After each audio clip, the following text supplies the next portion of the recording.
Yo, gang, it's me again, right here on the television screen. Of course, you know what I'm here. I'm just about giving you all that you need in the world of entertainment. And we're wrapping up for the week here on Showbiz Now. My name is KMJ. Welcome to the show.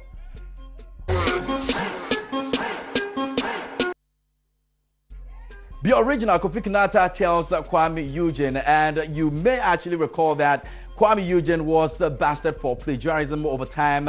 Is coming to the news after he released the Confession song. Now, Malian singer Sidiki Diabite had also released a French tune back in 2015, from which Kwame Eugene actually seems to have sampled rhythm and translated lyrics of that song to be Angela. The hitmaker is in the news once again for dubbing the lyrics of Nigerian rapper Ice Springs for his Wish Me Well song. Now, in an interview, Kofi Kinata initially refused to pass a comment. However, he pressed on, and the Sweetie Pie hitmaker said, sometimes it is just by coincidence, you know, like they always say, great minds think alike. So it is possible to actually say things similar to what others may have said in the past without even knowing. Regardless, he could not fathom why and how it keeps happening with Kwame Eugene in recent times. Now, known for his sarcasm, he jovially said, if the same accident happens twice consecutively, it's got to be intentional. Now, the Fanti rap god also explained that it is pardonable to sample old popular songs because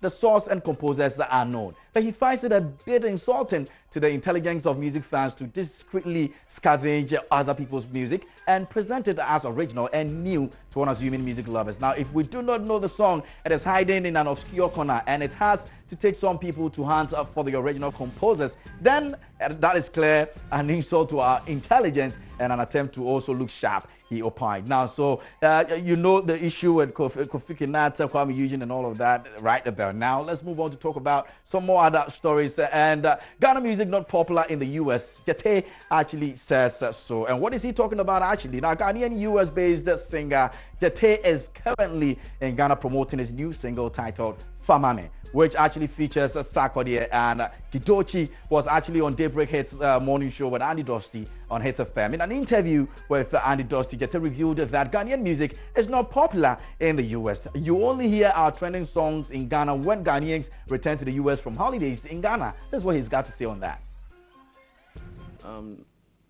In the States, not so popular. It's the people that come home often that really gets the song or hear the song and take it back and play it for their friends. But it doesn't really make an impact. Like if you go to Did you know why I'm asking that?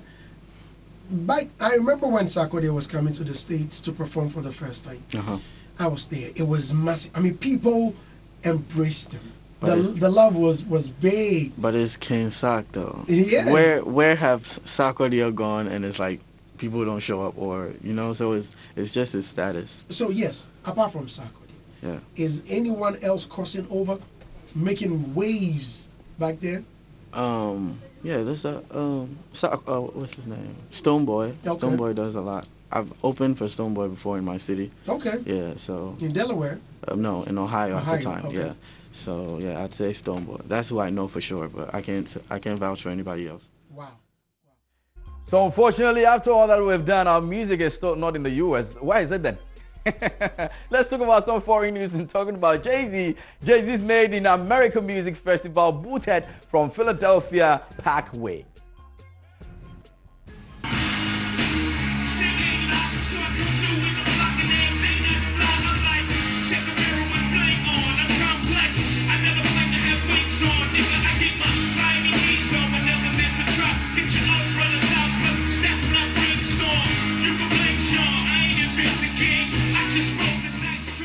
And whoever won't be happy about this, Jay-Z said he's very disappointed that Philadelphia is booting his annual music festival from the city's grandest boulevard, accusing the mayor of having zero appreciation for what Made in America has built alongside the phenomenal citizens of this city. Now, writing in the Philadelphia Inquirer, the music mogul rapped the city for making a decision before consulting organizers, calling it a failure on the part of Democratic Mayor Jim Kenney. Now, the mayor said he thought the city's position had been communicated to Jay-Z. And he says, I love Jay-Z. Kenney said at a news conference, we love the concert and we want to keep it. He said the city is looking at alternative sites and hopes to resolve what he termed an unfortunate misunderstanding. Now, we had some operational difficulties on the parkway because of how long it takes to actually set up and take down. Kenney said in an interview. Now, the two-day festival has also drawn noise complaints from some neighbors.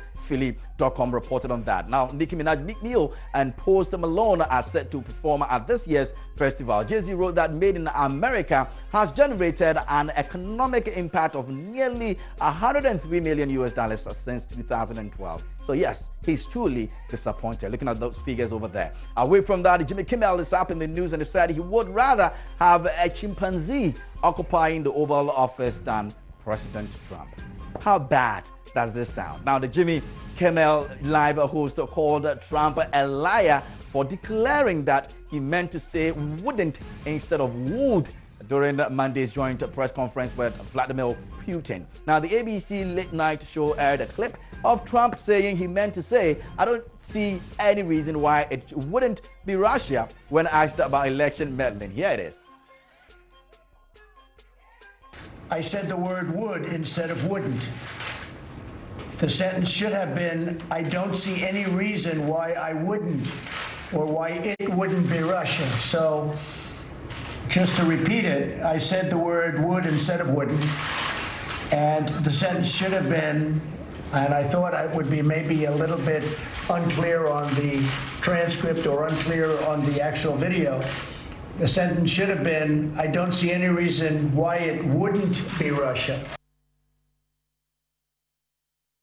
You said I don't see any reason why it would be Russia. For a minute there, it almost seemed like you were hiding something from us. Like it was something Putin knew about you that you wanted him to keep quiet. Now it all makes sense. Boy, I tell you, Papa John must be at home right now going, wait, you can do that? Who in that administration told him it would be good to announce he meant to say would instead of wouldn't?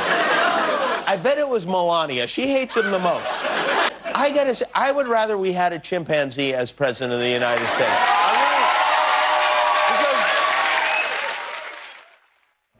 That was a serious blow, man. The president, we want to make America great. We want to make America great. Original movie soundtrack on the box office. We're talking about a very third one. The movie we're talking about is Hotel Rwanda. And we have a right, I'll tell you in a bit. Yeah, I'll tell you in a bit. Can you do something? Rwanda?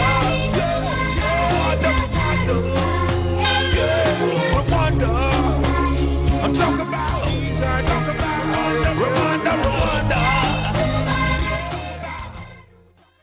All right, so the writer is Wyclef Jean. A Million Voices is what you hear. The second movie we're talking about is The Bodyguard. I'm taking with me. So goodbye. Please don't cry. We both know I'm not what you need. No. All right, let's talk about the next movie. And Whitney Houston was on that. I Will Always Love You. The next movie is Titanic.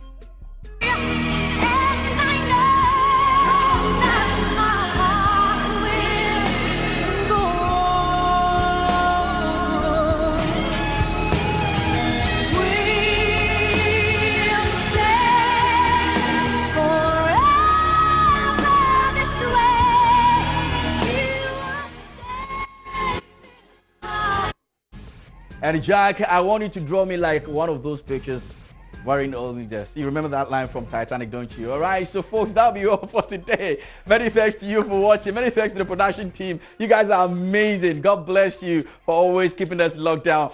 And definitely we're back on Monday. Until then, have a beautiful Friday afternoon, evening, and a great weekend as well. My name is KMJ, and I was born to talk, y'all.